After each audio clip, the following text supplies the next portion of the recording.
আমদানি তার ফলে আপনি দেখবেন current account balance positive, financial account positive, এবং মোটামুটি ম্যাক্রো ইকোনমিক স্টেবিলিটি আসছে, একেবারে পুরোপুরি চলে আসছে সেটা বলবো না, মোটামুটি কিন্তু আসছে। রেমিটেন্স কিন্তু নেট ফরেন এক্সচেঞ্জ যেটা আর্ন করে, রেমিটেন্স অনেকে আরএন যেটা করে তার থেকে সবচেয়ে বেশি আর্ন করে, কিন্তু আপনি যখন ব্যাক টু ব্যাক এলসিবি হিসেবে সেটা নেট আউট করেন শুধু রেমিটেন্স হলো সবচেয়ে, এবং তাদের প্রতি সরকারের খরচ একেবারে ন্যূনতম, যা খরচ করে তারা কিন্তু সবাই নিবেদন করছে। অর্থাৎ যেটা যেটা তারা পাঠায় সেটার অপরিসীম গুরুত্ব আমরা এখন দেখতে পাচ্ছি 2 বিলিয়নের বেশি আমরা পাঠাই, এবং বছরে এখন মোটামুটি কিন্তু একটু কনফিডেন্স আসছে লোকজনের, এবং বন্যের মাধ্যমে না পাঠিয়ে তারা ব্যাংকিং চ্যানেলে পাঠায়, সবই ব্যাংকিং চ্যানেলে পাঠান। আমার এখানে এগ্রিগেটর আছে, যাকে আমি ভোটাতে আর যাচ্ছি না, দুবাই বসে $100 মিলিয়ন কিনে রাখে, তা বিক্রি করে কিন্তু দেশে আসছে।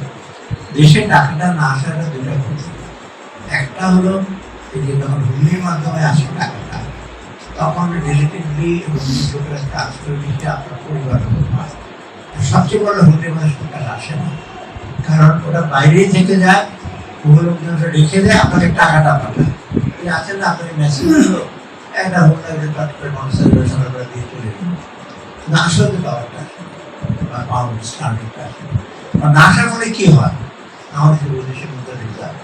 আর আপনারা জানেন যে foreign currency is a backup of our টাকা, যেমন একটা backup gold, foreign currency, foreign gold, তাহলে আমাদের ক্যাপাসিটি, অর্থনীতিতে আমাদের সক্ষমতা, ম্যাক্রো ইকোনমিক যে আমরা ব্যালেন্স সেটা কিন্তু অনেক কমে যায়। এটা কিন্তু আগেও দেখতেন কারেন্ট অ্যাকাউন্ট ব্যালেন্স নেগেটিভ ছিল, ফাইন্যান্সিয়াল অ্যাকাউন্ট নেগেটিভ, একটা পুঁজি এবং আমাদের রপ্তানি কিন্তু বেড়েছে, আমদানিও কিন্তু বেড়েছে।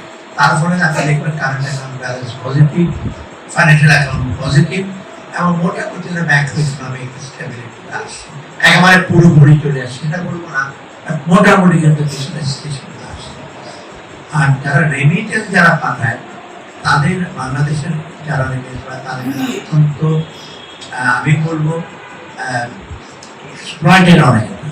পুরো পৃথিবীর কোনো দেশে কিন্তু 4-5 লক্ষ টাকা দিয়ে যায়, এই নেপাল বলুন, ইন্ডিয়া বলুন, ইন্দোনেশিয়া বলুন, যারা যায় এত টাকা দিয়ে দিতে হবে। এটার মূল কারণ দেশে যারা পাঠায়, যারা এজেন্ট, তারা কিন্তু বেশিরভাগ টাকাটা ওরা নিয়ে ভাড়ার টাকা কিন্তু এত হওয়ার, মেডিকেল এক্সামিনেশনের টাকা আপনি কিন্তু সবচেয়ে বেশি।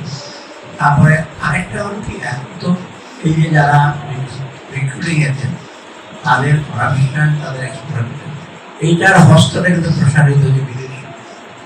আমি বলবো না দেশে, যেসব দেশে পাঠায় এই শুরুতে তাদের অফিসিয়াল আজকাল টেবিলের নিচে টাকা